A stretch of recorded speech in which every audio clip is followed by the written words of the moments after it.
अस्सलाम वालेकुम everyone, this is unknown alchemist. और जैसा कि आप सब लोगों को पता है कि अपनी पहली दो वीडियोस में मैंने लव के बारे में जो पोएम है द प्रॉफिट बुक से उसको एक्सप्लेन किया था, यानी दो पार्ट्स में एक्सप्लेन किया था। तो ये जो पोएम है जो मोहब्बत के बारे में है, इस पोएम के ख़त्म हो जाने के बाद अलमित्रा फिर से अलमुस्तफ़ा से सवाल करती है कि व्हाट अबाउट मैरिज मास्टर, यानी शादी के बारे में आपका क्या ख्याल है। तो फिर अलमुस्तफ़ा पोएम की शक्ल में जवाब देता है और बोलता है कि You were born together, and together you shall be forevermore. You shall be together when the white wings of death scatter your days.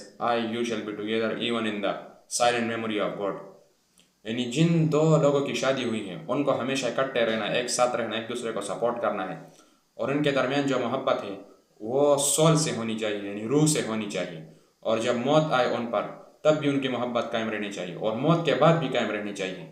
Their love should be remain even after the death. और यहाँ जो words use किए गए हैं कि silent memory of God, यानी जब इंसान मर जाते हैं तो उनकी जो रूह है वो जहाँ चली जाती है वो जगह सिर्फ खुदा के हाथ में है। उस जगह पर सिर्फ खुदा का कंट्रोल है, वहाँ पर सब कुछ प्रिजर्व है, वहाँ भी तुम लोगों की मोहब्बत होनी चाहिए। तो इस कंसेप्ट से हमें यह पता चलता है कि अगर हम रूह से मोहब्बत करेंगे तभी हमारी मोहब्बत उस जगह में भी कायम रहेगी जहाँ इंसानों की रूह चली जाती है मरने के बाद। और अगर हम सिर्फ जिस्म से मोहब्बत करेंगे तो जिस्म से जो मोहब्बत होती है वो तो मरने के बाद ख़त्म हो जाती है। तो जो मोहब्बत है तुम लोगों के मरने के बाद उसका नामो निशान तब ही रहेगा when you love each other from your soul। और आगे बोलता है अल-मुस्तफ़ा, but let there be spaces in your togetherness and let the winds of the heaven dance between you। लेकिन फिर भी तुम दोनों के दरमियान इतनी जगह होनी चाहिए कि जो जन्नत की हवाएं है वो तुम दोनों के दरमियान गुजर सके, या तुम दोनों के सोल्स के दरमियान यानी रूह के दरमियान गुजर सके। यहाँ मुस्तफ़ा का कहने का मतलब है कि तुम दोनों के दरमियान, यानी जिन दो लोगों की शादी हुई उन दोनों के दरमियान प्यार तो बहुत ज़्यादा होना चाहिए, लेकिन स्पेस भी होनी चाहिए, फ्रीडम भी होनी चाहिए। और आगे बोलता है Mustafa, love one another but make not a bond of love, let it rather be a moving sea between the shores of your souls.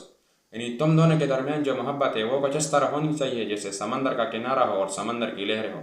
यानी तुम दोनों, यानी जिन दोनों की शादी हुई उन दोनों की जो रूह है वो किनारे है और इसके दरमियान जो समंदर है, जो पानी है, जो दरिया है, उसको तैरना चाहिए, उसको बहना चाहिए इन दो किनारों के दरमियान। ये नहीं कि इतने क्लोज आ जाओ कि तो तुम दोनों की जो इंडिविजुअल पर्सनैलिटी है वही ख़त्म हो जाए। आगे बोलता है अल-मुस्तफ़ा, fill each other's cup but drink not from one cup, give one another of your bread but eat not from the same loaf। यहाँ जो वर्ड्स यूज़ किए गए हैं कि एक दूसरे के कप को भरो लेकिन एक ही कप से ना पियो, या एक दूसरे को रोटी खिलाओ लेकिन एक ही रोटी से ना खाओ। यहाँ जितने भी वर्ड्स यूज़ किए गए वो मेटाफोरिकल यूज़ किए गए हैं, यानी एक दूसरे को सपोर्ट करो, लेकिन सपोर्ट का मतलब ये नहीं है कि एक ही बंदा सब कुछ करे। यानी फ्रॉम वन कप यह का मतलब ये है कि जिन दोनों की शादी हुई है अगर उसमें सिर्फ एक ही बंदा मेहनत किए जा रहा है, एक ही बंदा अपनी एफर्ट्स दिए जा रहा है और जो पार्टनर है वो अपनी एफर्ट्स नहीं दे रहा और दोनों ही एक ही सेम एफर्ट से जो है खुद के लिए फ़ायदा निकाल रहे हैं, तो ये गलत है। दोनों एक दूसरे को सपोर्ट करो, लेकिन सिर्फ एक बंदा नहीं कि सिर्फ एक बंदा ही सारी एफर्ट्स डालता है। आगे बोलता है अल-मुस्तफ़ा, Sing and dance together and be joyous, but let each one of you be alone, even as the strings of a lute are alone, though they quiver with the same music।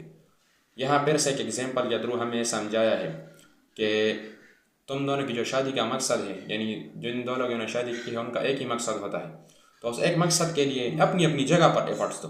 यानी जिस तरह एक लूट है जो एक musical instrument है, उसकी जितने भी तारे हैं वो सारे अलग अलग होती हैं, वो अलग अलग हिलती है, हम उनको अलग अलग हिलाते हैं, लेकिन उस अलग अलग हिलाने के बावजूद भी उनका जो एक मकसद होता है एक म्यूज़िक को प्रोड्यूस करने का वो फिर भी पूरा होता है। इसी तरह जिन दोनों की शादी हुई होती है उनको इकट्ठे नाचना है, यानी इकट्ठे जो है सब कुछ करना है, सब इकट्ठे जो है एंजॉय करना है, इकट्ठे गम और खुशी शेयर करनी है, लेकिन लोनली करना है ये सब। ये नहीं कि एक दूसरे के पर्सनल स्पेसेस में घुस कर ये सब करें, फिर इनका रिलेशन ख़राब हो।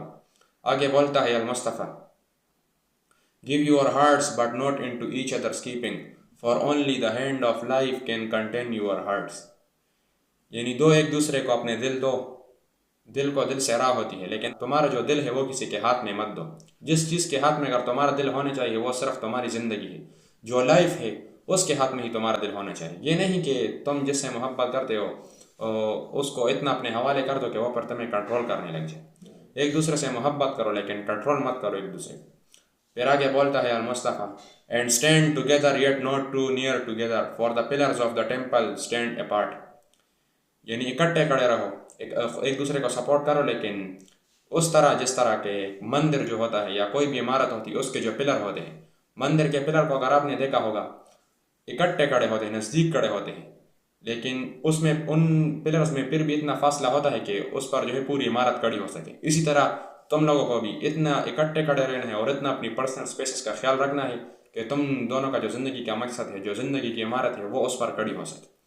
आगे बोलता है Almustafa, and the oak tree and the cypress grow not in each others shadow.